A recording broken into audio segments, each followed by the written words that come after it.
Mtazamaji, ni saa 7:13 saa za Afrika Mashariki, moja kwa moja kutoka chumba cha matangazo jijini Nairobi. Utaniwia radhi manake kidogo tumechelewa kukupasha taarifa za habari, lakini ni kwa ajili ya shughuli ya maandalizi ya Mashujaa ambayo imekuwa ikiendelea katika kaunti ya Kitui. Mimi ni mtangazaji wako Paul Kirobi, moja kwa moja tuandamane hadi tamati. Familia moja mjini Kaloleni katika kaunti ya Kilifi inataka haki baada ya msichana wao wa miaka 14 kufariki muda mfupi baada ya kudungwa sindano ya dawa za kukabili maambukizi, kwa kimombo antibiotics, katika hospitali ya kibinafsi ya Bombolulu. Susan Locho anatuarifu mengi zaidi.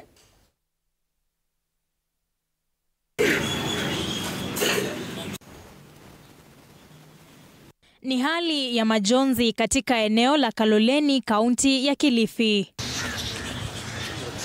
Familia ya Millicent Muthoni, mwanafunzi wa darasa la 8, sasa inatafuta majibu baada ya binti yao kufariki kwa njia tatanishi.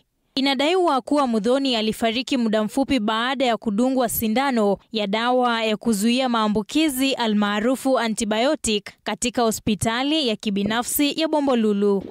Kwa mtoto kumeniacha na pengo kubwa sana. Mtoto wangu wa pili na huzuni mkubwa sana kuondoka na mtoto ambaye umemlea mpaka akafikisha miaka 13 na ndio ile nyota yake iko karibu kufunguka. Kulingana na mamake marehemu Evelyn Kambura, binti yake alikuwa na kikohozi tu, lakini baada ya kudungwa sindano hiyo nyuma ya kiganja cha mkono alianza kutoa povu na kupoteza fahamu. Kamuuliza mbona weka mtoto umweki lining ili ndio weke hiyo dawa, akaniangalia hakunijibu. Sasa akachukua dawa, sasa akamwekea na akasukuma yote ikamalizika. Ikimalizika ile dawa, mtoto ya collapse hapo. Jitihada za kumkimbiza katika hospitali ya kaunti ya Mariakani hazikuzaa matunda, kwani baadaye alithibitishwa kufariki. Kwa njia alikuwa anatoa povu. Kufika Mariakani, daktari akamchukua kimpima, akaniambia mtoto ameshaisha. Hata Mariakani niwaambia Bombolulu ndio miwa mtoto wangu, ile dawa amemdunga. Ripoti ya awali ya upasuaji wa maiti haikubaini chanzo kamili cha kifo, lakini sampuli mbalimbali zimepelekwa katika maabara ya serikali kwa uchunguzi zaidi. Majibu yaliyotokea ya mwanzo, preliminaries, majibu yake yanaonyesha kwamba mtoto alikufa kwa povu ambalo lilimziba sehemu zake za kupumulia na lilikuwa limejaa pia kwa mapavu. Sababu hata tukifanya postmortem bado huyu mtoto alikuwa bado yanaendelea kutoa povu. Wakati familia ikilia haki, juhudi za kupata majibu kutoka kwa uongozi wa hospitali hiyo zimegonga mwamba baada ya msimamizi mkuu kutoweka bila maelezo. Kusema ukweli, mimi ndio nimetembea na hiyo postmortem yote mpaka ikaisha, na uchunguzi wote daktari wote wakaweza kufanya uchunguzi nikiwa pale, na nimeona aswa ni kulikuwa na kuzembea kwingi kwa daktari, kwa sababu lile pofu ndio niliweza kumziba yule mtoto akashindwa kupumua. Familia sasa inaitaka serikali kuingilia kati, ikidai kuwa utepetevu wa wauguzi hospitalini humo ndio uliosababisha kifo hicho cha kusikitisha. Susan Locho, TV 47. Asante sana Susan Locho kwa taarifa hiyo. Hali ya taharuki imetanda maeneo ya Lorogon na Kainuk mpakani mwa kaunti za Turkana na Pokot Magharibi baada ya watu wawili kuuliwa na majangili wanaoaminika kutoka kaunti jirani ya Pokot Magharibi. Wanafunzi wamekosa kwenda shule maeneo hayo kutokana na utovu mkubwa wa usalama. Mwanahabari wetu wa Turkana Kitio Mika anatupasha mengi zaidi. Mavamizi mengine mapya yametokea eneo la Lorogon na Kainuk, huku watu wawili wakiuliwa na majangili wanaoaminika kutoka kaunti jirani ya Pokot Magharibi. Mzee wa boma hili aliuliwa alipokuwa akilinda mifugo wake mita chache kutoka hapa. Mzee akapeleka mbuzi hapa Catholic muda saa 2. Kidogo tukasikia bunduki kilia. Mbuzi kaenda, wakachukua mwili ya mzee. Sijui ni nini wanapenda kuchukua mwili. Mbona wasichukue mali kama ni mali ndio wanatafuta? Sina maleleo yoyote. Sina mama na sina baba. Nilikuwa namtegemea peke yake, akiwa yeye peke yake. Sina Ni yote kenye nesa songe. Labda serikali mwenyewe hanijue maisha yangu na ya watoto yake. Lakini sisi tunaharibia amani kila siku. Kila amani ikiundwa mtu wa Lorogon ndiye ameuliwa. Kila amani ikiundwa mtu wa Lorogon ndiye ameundwa. Tukio hili limesababisha shule hii ya kipekee eneo hili kufungwa. Wazazi wakilazimika kusalia na wanao nyumbani wakihofia usalama wao. Hata leo wanafunzi wako nyumbani kwa sababu ya hiyo nini? Ya hiyo changamoto ya insecurity. Mpaka mtu akauliwa karibu hapa hivi mita moja kwa fence ya shule. Hakuna mtoto anaweza kusoma kwa sababu wakati risasi ikilia hapa inalia kama ile ya Kosovo. Ya inji ile watu wanapigana na mabomu. Unasikia mabomu na marisasi kubwa kubwa inapigwa hapa na wanafunzi wako hapa hivi. Wakazi wanasema sasa maisha yao ya hatarini, wakitaka serikali kuchukua hatua na kuhakikisha wanalindwa. Wazee wameisha. Kila siku msee moja, msee mbili, namna hiyo. Wazee wameisha. Sasa ni kwa sababu gani ya kutokuwa na usalama? Kama ingekuwa nchi yangu, kama ingekuwa ardhi yangu, ningekuwa kitambo nimetoka. Tunakufa kama nini? Tunakufa kama kwani inchi ni ya nani? Watu wanatukanyaka kama inchi ni yao na hii inchi ni yetu. Na risk maisha, tunaenda kubeba majerikani daraja, hatuna security na sisi bado ni wamama wachanga. Mzozo wa mpaka wa kaunti za Turkana na Pokot Magharibi umechangia kuongezeka kwa utofu wa usalama na mauaji ya kila mara. James Lomenen ni seneta wa kaunti ya Turkana. Ile shida iko hapa between jamii ya Pokot na jamii ya Turkana ni shida ya mipaka. Ninaomba serikali washughulikie maana ya mipaka, hata kama ni kwa national government, na tumesema kwamba hakuna mtu atatemba na boundary ya mtu. Hakuna, hata akienda Supreme Court hakuna, itakuwa hivyo. Kamanda wa polisi kaunti ya Turkana John Tarusa anasema maafisa wa usalama wanaendeleza operesheni kali mpakani na kuhakikisha majangili hao wanakamatwa. Miili ya waliouliwa imepelekwa katika chumba cha kuhifadhi wafu ya Lodwar. Nikiripotia TV47 ikiwa eneo la Lorogon, kaunti ndogo ya Turkana Kusini, mimi ni Kitio Mika Masai. Asante sana Kitio Mika Masai kwa taarifa hiyo, ukiwa maeneo ya Turkana mpakani mwa kaunti hiyo na kaunti jirani. Kwingineko ni kwamba mgogoro umeibuka kuhusu kiasi halisi cha fedha ambazo serikali inapaswa kuwalipa wahadhiri wa vyuo vikuu nchini. Kwa mujibu wa katibu katika Wizara ya Elimu Beatrice Inyangala, kuna swala isiyoeleweka, kwani kiasi kilichotajwa awali cha shilingi bilioni 7.9 sasa kimeripotiwa kuwa bilioni 7.7, hali inayozua maswali kuhusu uwazi wa deni hilo. Kwa upande wao, hata hivyo, katibu mkuu wa muungano wa wahadhiri wa vyuo vikuu UASU Daktari Constantine Wesonga amesema kuwa serikali ilitoa fedha kupitia mfumo wa mgao kwa shule bila kuwajulisha rasmi wahadhiri au muungano wao. Amesema ni dharau kwa serikali kudai kuwa wahadhiri hawajui wanachodai, ila hali hakuna mawasiliano ya wazi kuhusu kiasi kilicholipwa na kinachosalia. UASU sasa inataka serikali kutoa taarifa rasmi na ya kina kuhusu deni hilo ili kuondoa mkanganyiko na kurejesha imani katika mazungumzo ya kutafuta suluhu ya mgomo unaoendelea.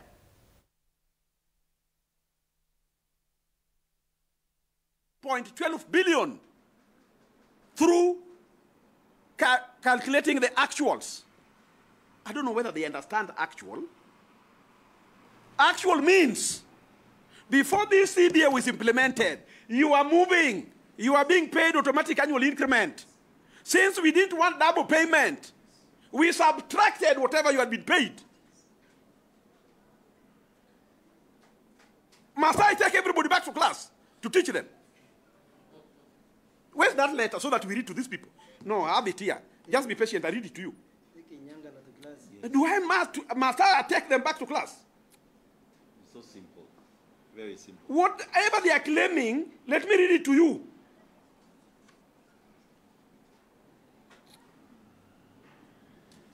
No.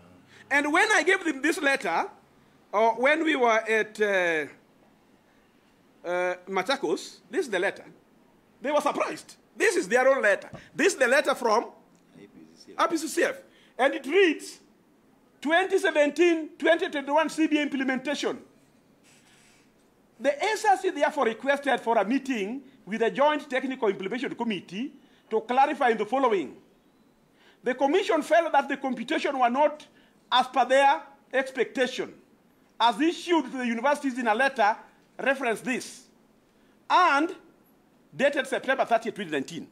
This is now what Professor Mbeche told them, and this is what we did. Universities had used the actuals. I don't know whether they get actuals, and not the SRC-based figures. The Commission advised that the working should comply with what was provided by the Commission as the base for calculating 2017-2021 CB amounts. This is what the finance officers told them.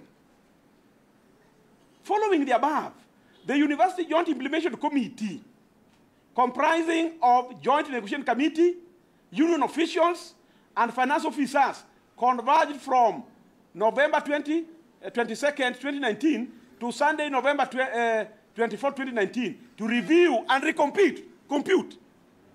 We reviewed and we recomputed as SRC wanted. So these figures they are batting around, they are the ones who told us to subtract. This was the finding. It was noted that the 2016-2017 CBA figures were in some instances higher than the base figures provided by SRC. The finance officers felt that it will be prudent to retain the higher figures to avoid double payments to staff and in compliance with the SRC guidelines. As you will note from the recomputed figures, the amount required to implement 2017-2021 CBA is 13.812,192,039. This is therefore to forward this report for your further action with a view to facilitating provision of the required figures.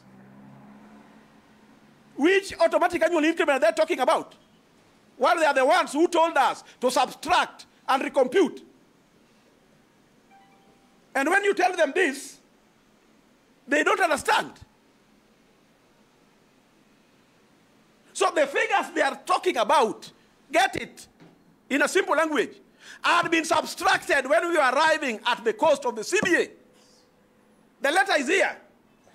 It was received by SRC on 13th. No, not 13th, on 28th. Naam, na tukiachana na taarifa hiyo, kwingineko ni kwamba wakulima wadogo katika maeneo ya Kangundo na Matungulu katika kaunti ya Machakos wanalalamikia changamoto zinazowakumba katika sekta ya kilimo, wakitaja ongezeko la madalali sokoni kama kikwazo kikuu katika uuzaji wa mazao yao. Wakizungumza baada ya kupata mafunzo ya kilimo yaliyoandaliwa na wahisani katika eneo la Kangundo katika kaunti ya Machakos, wakulima hao wamesema kuwa wamekuwa wakipata hasara kutokana na malipo duni na kucheleweshwa kwa fedha baada ya kuuza mazao yao. Changamoto kubwa kwa wakulima ni soko. Na iwapo unaweza kuenda shambani ukiwa na ufahamu mzuri wa soko yako, ya mazao yako, basi kilimo kitakuwa rahisi. Katika mafunzo yetu tumeona ukilima mahindi utalipwa 5,000 baada ya miezi 4. And surely we are living in an economy where 5,000 cannot sustain you for 1 acre. 5,000 for 1 acre in 4 months. That cannot sustain a farmer. We encourage all the young people to come into agriculture.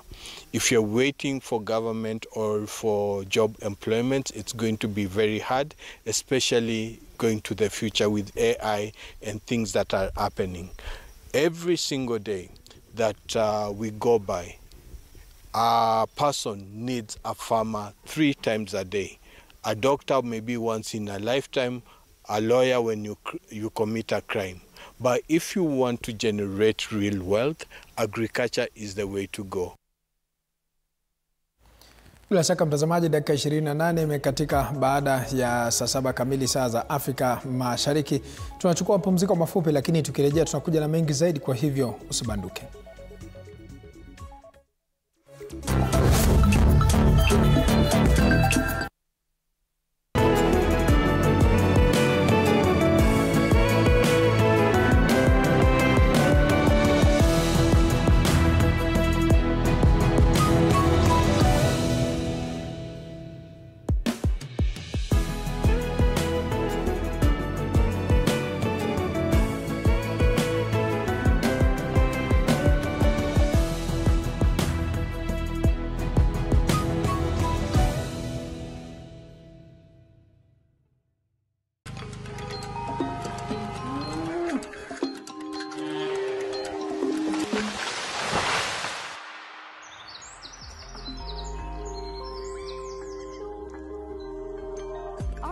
is changing every day, and so should we, for the better. Each week, we tackle the big why, the question that should be on everyone's minds. Why isn't this fixed yet?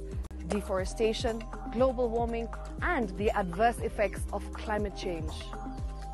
The future isn't just something that we inherit, it's something that we create.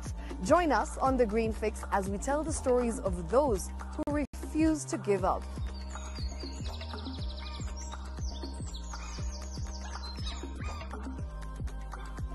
When it comes to fixing the planet, there is no time to waste. Join me, Shiksha Arora, on Thursdays at 9 p.m. on The Green Fix as we look into the big why, you and I.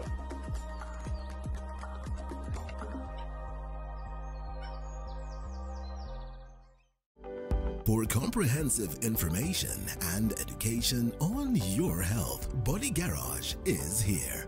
Don't allow anyone to pluck out your good tooth, as long as it is strong and stable. Cancer doesn't start today and you get the symptoms tomorrow.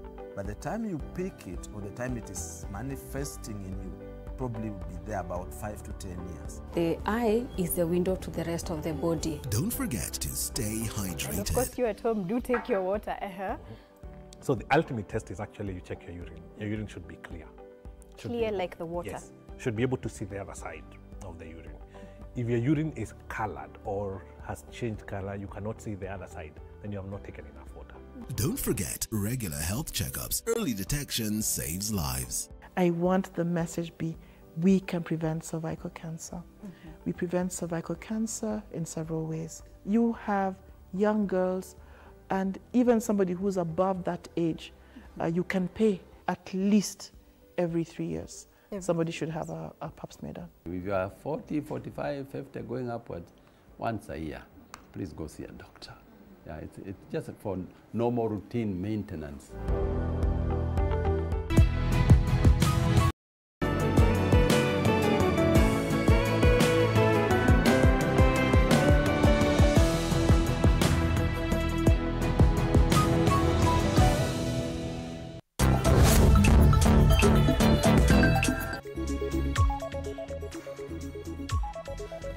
Na karibu tena mtazamaji, nizidi kukuarifu mengi zaidi. Kwa sasa mtazamaji, tunavyozungumza washikadau mbalimbali wamekongamana katika kaunti ya Kitui mbele ya maandalizi ya sikukuu ya Mashujaa. Wacha tuvuke moja kwa moja tuungane naye mwandishi wetu Joash Onsare atujuze mengi zaidi ni nini hasa ambayo imekuwa ikiendelea siku ya leo. Joash.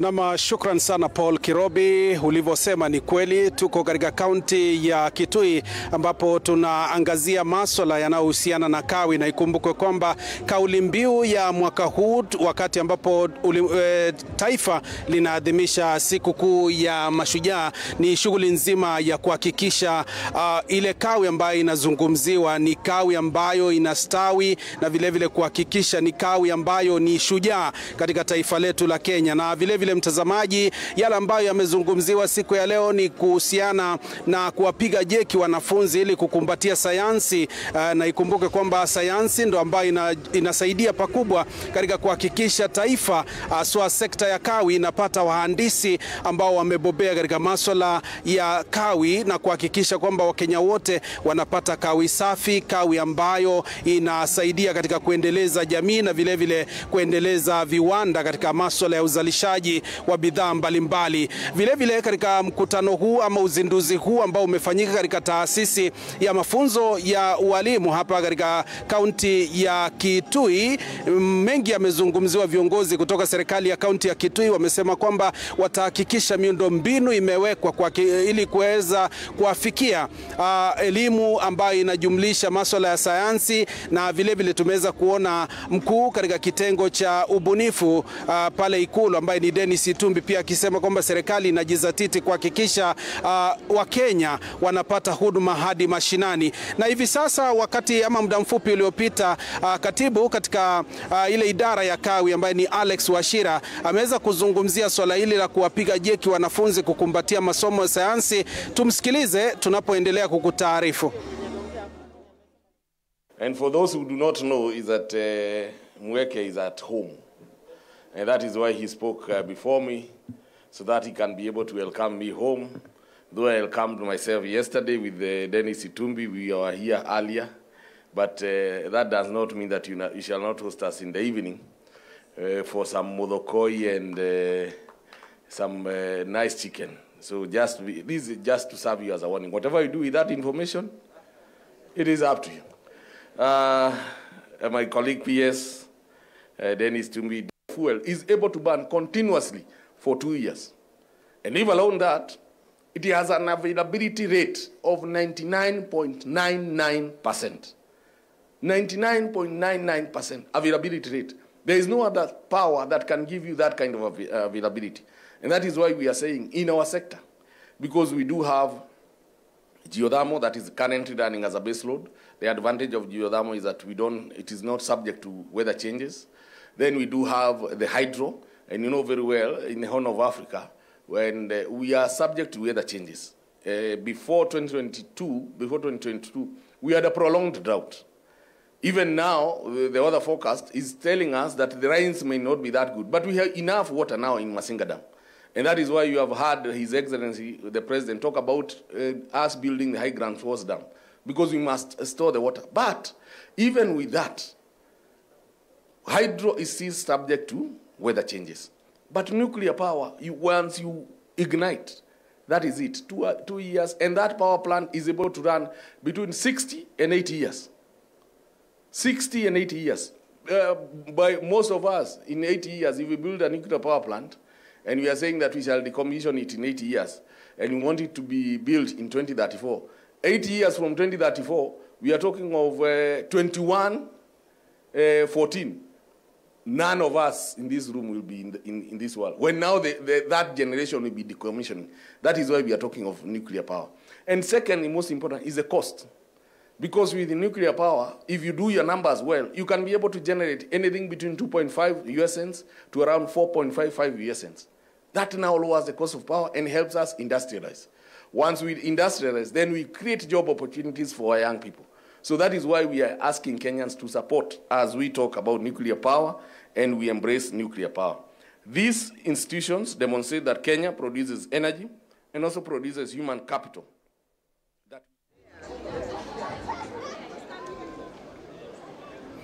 Na mtazamaji, huyo ni Alex Wachira, katibu katika idara ya kawi katika wizara ya kawi na petroli, akizungumzia masuala hayo ambayo yanahusiana na kuwahimiza wanafunzi kukumbatia masomo ya sayansi na vile kuwahimiza wale washikadau katika sekta ya kawi kuhakikisha wanapiga jeki sayansi ili kuendelea kuboresha sekta hii. Na vile mtazamaji, mengi tu tutakuwa tunakujuza kadri muda unavyozidi kusonga. Ikumbuke kwamba haya yote ni maandalizi ya kuadhimisha siku kuu ya mashujaa ambayo itafanyika katika uga wa Ithokwe katika kaunti hii ya Machakos. Kutoka papa hapa nikiwa na mnasa picha wangu Kakai, wanakwetu wananiita Joash Onsare, kwako Paul Kirobi ukiwa katika studio zetu jijini Nairobi. Na asante sana Joash Onsare ukiwa katika kaunti ya Kitui kwa kuweza kutufahamisha tu ni kipi ambacho kinajiri katika maeneo hayo. Asante sana Joash Onsare kwa taarifa hiyo. Kwingineko ni kwamba kikundi cha wataalamu wa michezo kimezindua mashindano ya kimataifa ya michezo midogo yakilenga kugundua na kukuza vipaji vya vijana. Mashindano haya yanawapa wanafunzi nafasi ya kuonesha uwezo wao katika michezo, ubunifu, teknolojia na masuala ya anga. Mkurugenzi Peter Kamau alisifia maendeleo katika utendaji na ushiriki wa wanafunzi, huku rais wa mashindano hayo David Weru akisisitiza umuhimu wa kuwanoa watoto chini ya miaka 17 kufikia viwango vya kimataifa. Toleo lijalo litafanyika Arusha, Tanzania, likiendelea kulea kizazi kipya cha wanamichezo.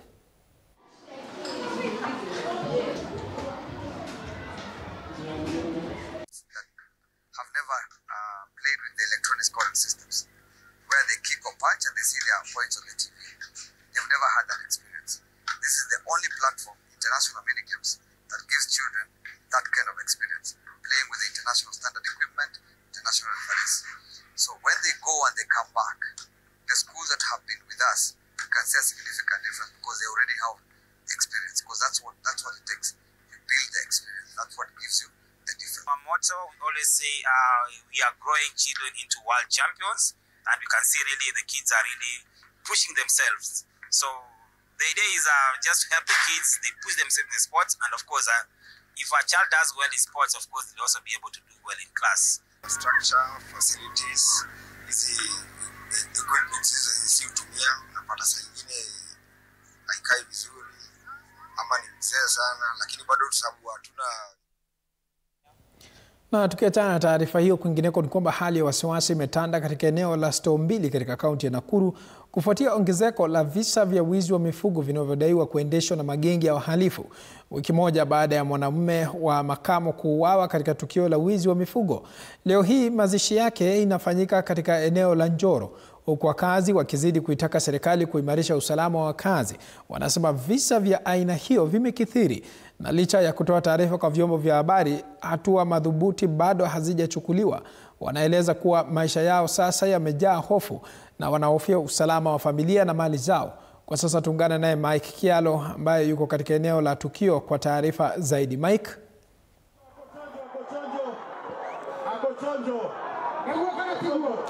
Naam, asante sana Kirobi ukiwa studioni. Tuko katika jiji hili la Nakuru katika kaunti ndogo ya Njoro, ambapo swala zima la mazishi ya jamaa ambaye aliweza kuuliwa wiki jana katika eneo hili la Store Mbili.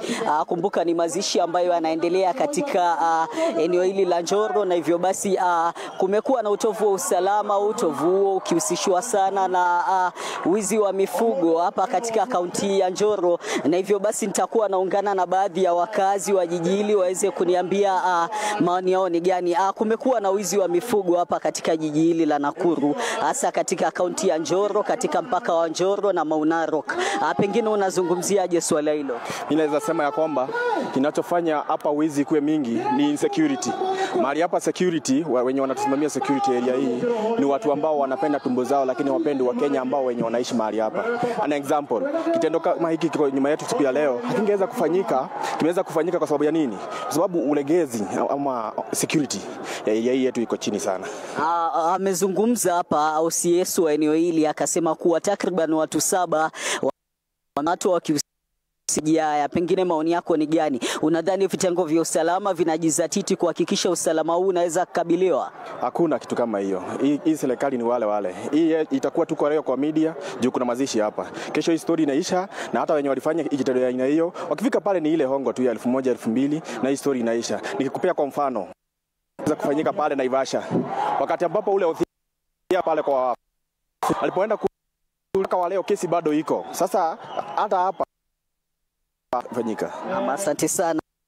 Kumbuka eneo hili usalama umishwa wa hali ya wakazi wa eneo hili waliweza kushiriki maandamano, waliweza kufanya wiki ya jamaa huyu kuuliwa na wakora ambao wamia boma na wizi, na hivyo basi alipotoka nje itikia haya maza kukumbana nayo iliweza mauti yake. Kufuatilia mazishi ya viongozi mbalimbali kutoka katika jiji hili la Nakuru ya mazishi haya, na tutakuwa tunamjuza mtazamaji wetu kadri mambo. Naam, asante sana Mike Kialo ukiwa katika maeneo ya Njoro katika kaunti ya Nakuru kwa kutupasha kile ambacho kinaendelea katika kaunti hiyo. Kwingineko ni kwamba chuo cha ufundi cha Kipsoen kiko katika mchakato wa kupandishwa hadhi kuwa chuo cha kitaifa cha ufundi. Lakini changamoto ya upungufu wa sehemu za malazi kwa wanafunzi imeendelea kuathiri mazingira ya masomo. Katika kukabiliana na hali hiyo, serikali kupitia mpango wa nyumba za bei nafuu imeanzisha ujenzi wa majengo 500 ya ghorofa 7 yatakayotumika kama maeneo ya malazi ya wanafunzi wa chuo hicho. Mradi huu unalenga kupunguza msongamano, huku idadi yao ikitarajiwa kuongezeka hadi zaidi ya wanafunzi 10,000 kutoka zaidi ya wanafunzi 4,000 wa sasa. Mbunge wa Keyo Kaskazini Adams Kipsaina amesema kwamba hatua hiyo ni muhimu kwa maendeleo ya elimu ya kiufundi katika eneo hilo. Kauli yake imeungwa mkono na mwalimu mkuu wa chuo hicho Joseph Bitok, ambaye amesema kuwa ujenzi huo unatarajiwa kukamilika mwaka ujao. We need, as a matter of urgency, a facility that will accommodate our students so that they can concentrate on their studies, and also because we are being prepared to be a national polytechnic, we expect to host students from across Kenya. This one doesn't mean that the facility here is here to suppress any other developer around the place. I also want to encourage what who are around that if you have space, put up something, because this is a student population of 4,000 students, but the hostel is only hosting 500. What about wale wengine 1000? We have actually had challenges in terms of accommodation for our trainees. We are very happy for the support the community is giving us and the leadership. We have had very big enrollment from 2019 to this day. The growth of students has been quite very high, and this has been high because of the courses that we give in our institution. Ndio kauli ambayo inazidi kutolewa kuhusiana na mchakato huo wa kuweza kupandisha hadhi shule hiyo. Na ikumbuke kwamba hili ni swala ambalo limekuwa likifanyika katika maeneo mbalimbali, na wakazi wanatarajia kwamba kupandishwa hadhi kwa chuo hicho kutaweza kuwasaidia wenyeji na pia kuwavutia wanafunzi kutoka maeneo mbalimbali ya nchi kuweza kufika katika chuo hicho. Ni taarifa ambayo tunazidi kufuatilia kwa kina zaidi. Tukiachana na hayo, kwingineko ni kwamba mgomo wa hadhiri ukiingia siku yake ya 29 leo, baadhi ya wanafunzi wa vyuo vikuu vya umma hapa jijini Nairobi wameandaa maandamano wakishinikiza serikali kuwatimizia wahadhiri matakwa yao. Maandamano haya yanajiri baada ya mkutano wa hadhiri pamoja na wanafunzi wa vyuo vikuu vya umma kukosa kuelewana Jumatatu na serikali kuhusu malipo yao ya shilingi bilioni 7.9. Kwa sasa shughuli zote za masomo zimekwama na wanafunzi vyuoni wamesalia kwa njia panda, kwani hawana uhakika ni lini masomo yatarejelewa.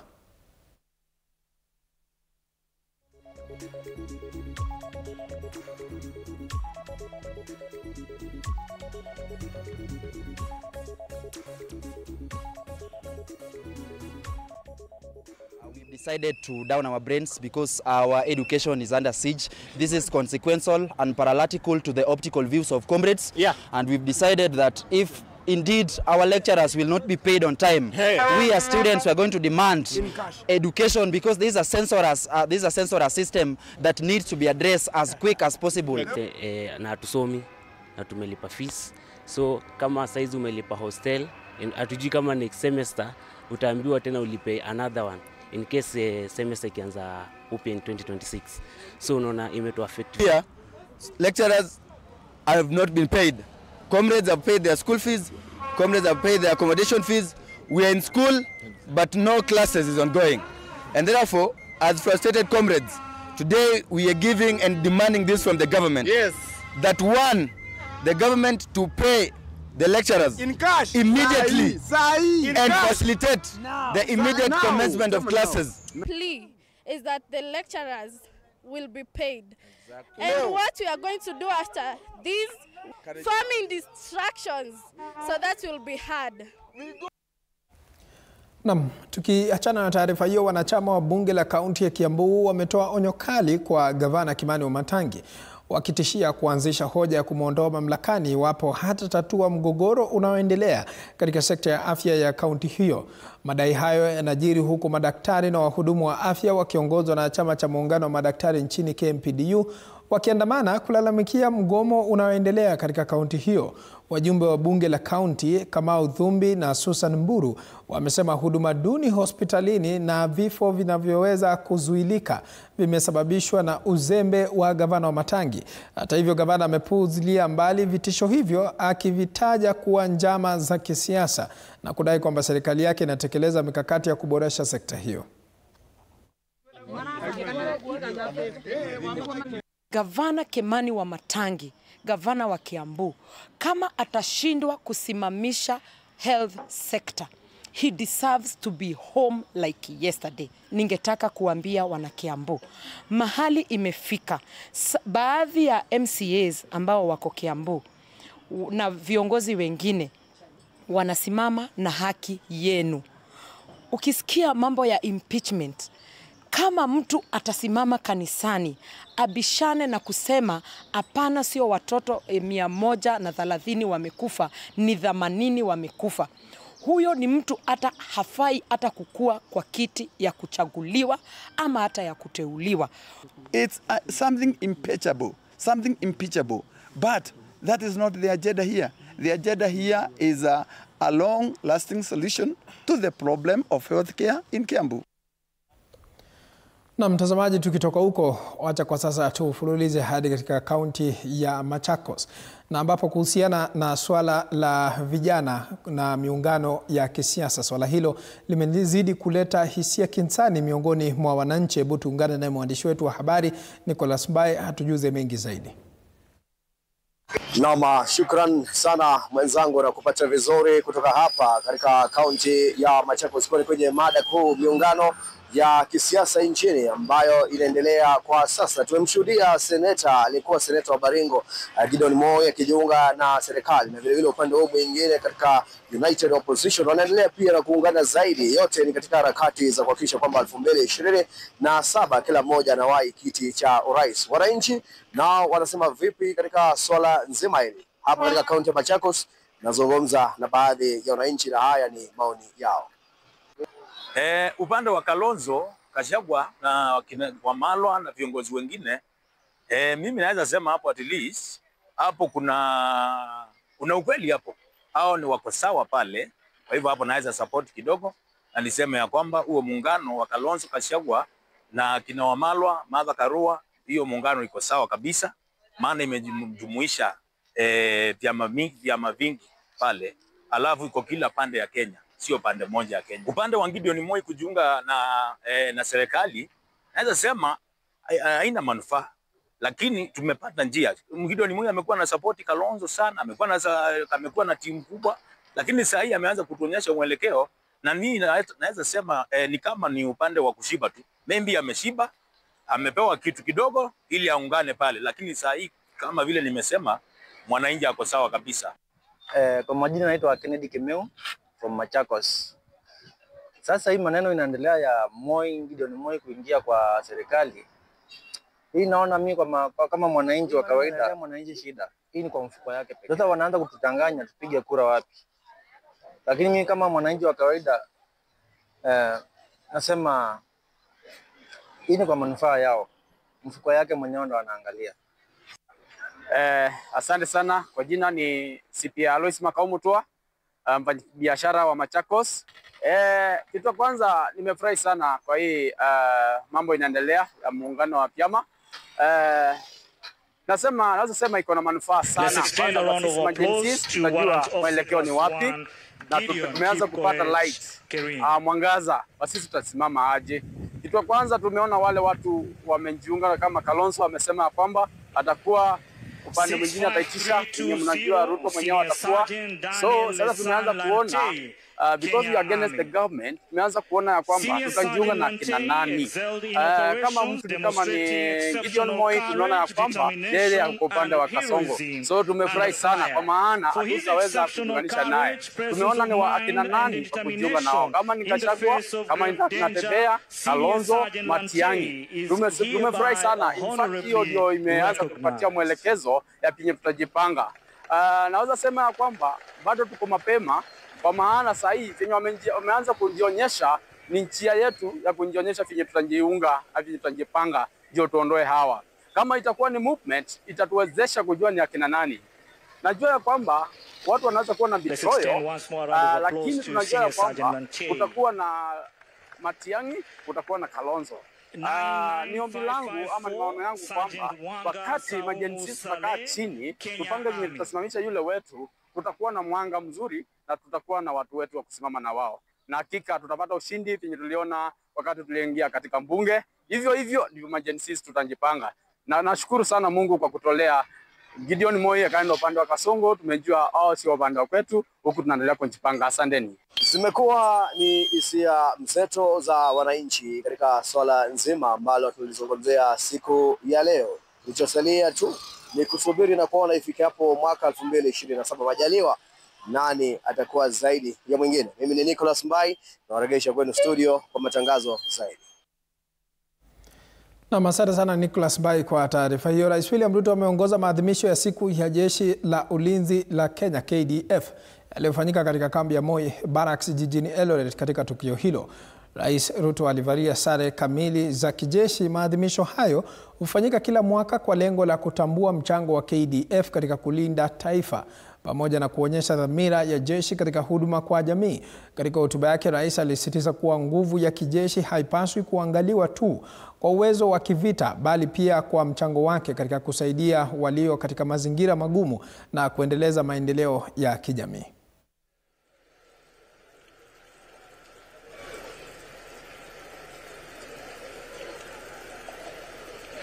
Let's extend a round of applause to Warrant Officer 1 Carlo Kenu for his excellence in innovations.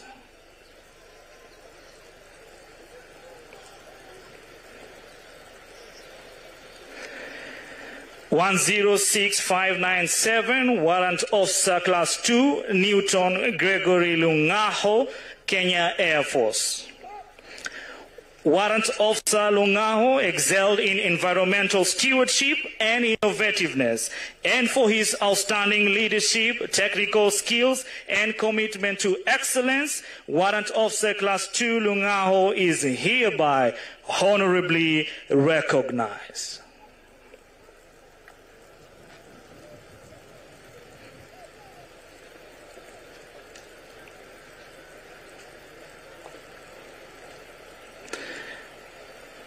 Let's extend a round of applause to Warrant Officer Class 2 Newton Gregory Lungaho.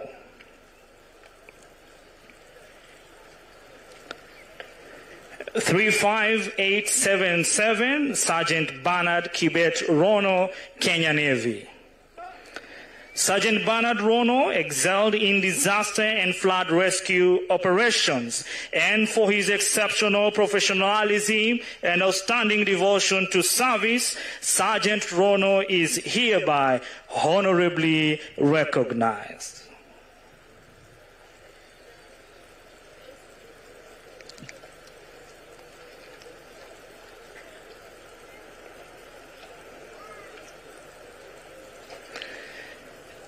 Let's extend a round of applause to Sergeant Bernard Kibet Rono from Kenya Navy. Na bila shaka mtazamaji, ni shughuli ambayo inaendelea kwa sasa huko maeneo ya Eldoret. Lakini kwa sasa wacha tuelekee michezoni. Tunaanza na taarifa ya kwanza ambapo timu ya taifa ya soka ya Harambee Stars itakuwa inalenga kuibwaga timu ya Cote d'Ivoire leo usiku watakapomenyana katika mchuano wa mwisho wa kufuzu kombe la dunia. Na ikumbuka kwamba wenyeji hao wa Ivory Coast watakuwa na matumaini kunyakua alama zote 3 ili kufuzu kombe la dunia la mwaka ujao kwa mara ya 4 katika historia, na mara ya kwanza kabisa tangu kipute cha mwaka 2014. Mechi hiyo imeratibiwa kuanza saa 4 usiku rasmi, na ambapo utasakatwa katika uga wa Olimpiki wa Alassane Ouattara jijini Abidjan.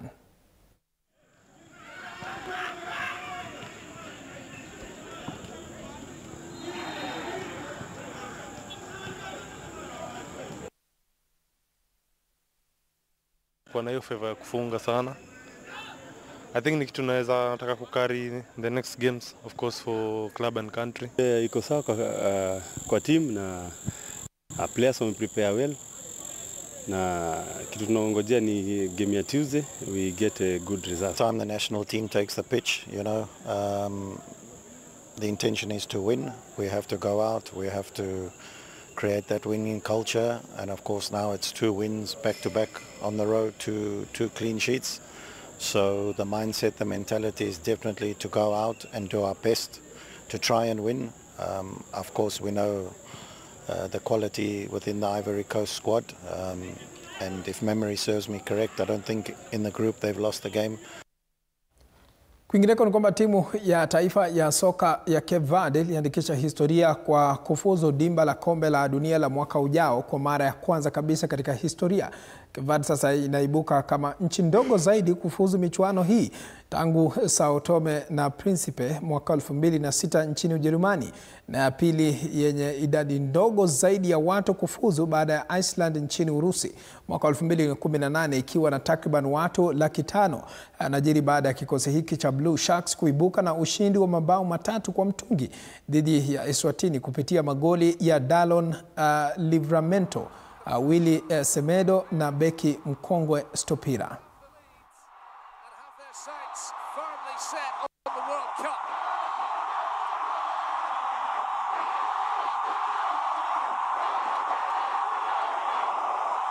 Well, just listen to the roar around the National Stadium here in Praia, packed to the rafters for the occasion. And it's Banele Zabanzaba who's gone off for Pilanim Kunto to come on, one of the players who started that last match against Angola. Kwingineko ni kwamba miamba wa soka barani Ulaya Ujerumani walisalia kushikilia uongozi wa kundi A baada ya kuibwaga timu ya Northern Ireland katika mechi iliyo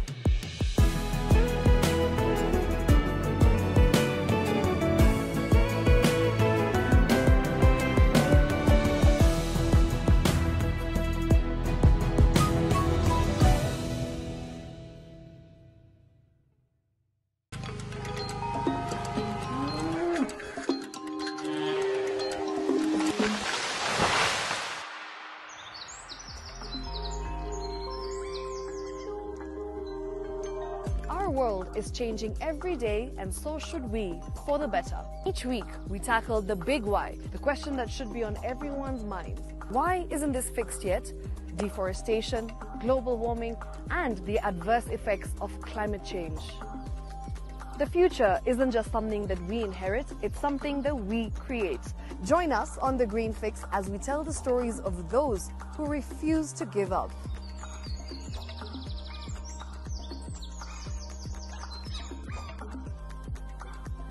When it comes to fixing the planet, there is no time to waste.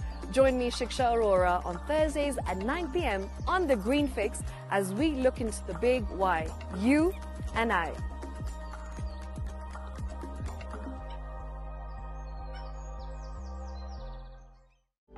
For comprehensive information and education on your health, Body Garage is here. Yangu hapa naona saa 8:01 tayari, muda umenipa kisogo hapa studioni. Mimi sina la ziada na tamatisha taarifa za mwendo wa saa 7. Nimekuwa mtangazaji wako Paul Kirobi. Asante sana kwa wale wote waliotenga muda kuanzia mwendo wa saa 4 hadi mpaka sasa hivi, na kutakia mchana mwema. Zidi kutegea TV47 kwenye mitandao ya kijamii, YouTube TV47 Live, kwenye mtandao wa X ni @TV47KE. Shukran za dhati.